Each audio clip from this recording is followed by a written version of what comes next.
The father wanted to give the man a hug, but the man instinctively stepped back. It turned out that when the man was a child, his father was addicted to alcohol. He rarely spent time with him, and often after getting drunk, he would take out his anger on him. Every time his father got angry, he could only hide by the stairs. Until his father left, he would return to his mother's arms. So the man had always held a grudge against his father. Even though the father had quit drinking, the man still refused to forgive him. Then the father took out a family portrait the man had drawn as a child. The man cried when he saw the drawing. He realized his father truly felt remorse. The father and son finally reconciled. Later the two of them went to a restaurant for a meal. The father actively turned down the drink the waiter offered. Their relationship became more and more harmonious. To prevent his father from drinking, the man put a lock on the liquor cabinet at home. That night the father couldn't sleep. He stared at the badge he earned for staying sober for 2 months, and felt extremely torn. The next morning, the man walked into the living room, and saw the floor covered in empty bottles, and the liquor cabinet smashed to pieces.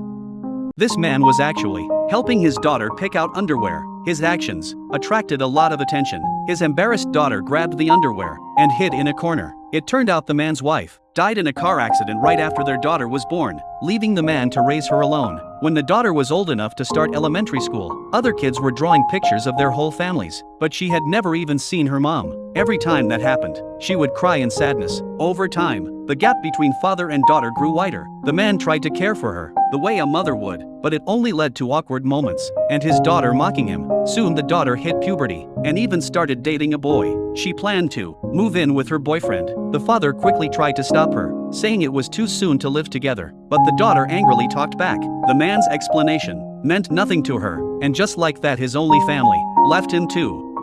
This stray dog had no left leg. It would stick out its tongue whenever it saw someone, hoping someone would take it home. At that moment a boy noticed the stray dog, but the boy's mom saw that the dog was missing a leg, so she forced the boy to leave. Soon under his mother's guidance, the boy picked a healthy puppy. As night fell, the stray dog was the only one left at the shelter. No one took it home. The next day arrived. The stray dog saw a familiar figure. It was its little owner. The boy was holding a lost dog poster, searching for where it had gone. The stray dog thought it was finally going home, but then a staff member suddenly picked it up and placed it on a nearby table. At that moment the boy was searching the shelter for the dog, but he couldn't find it anywhere. Sadly, what awaited them was a final goodbye. A lethal injection was given to the stray dog. The shelter had a rule: if a disabled dog isn't adopted, it must be put down. In the stray dog's final moments, its little owner finally found it, but even in death, it never got to see its owner one last time.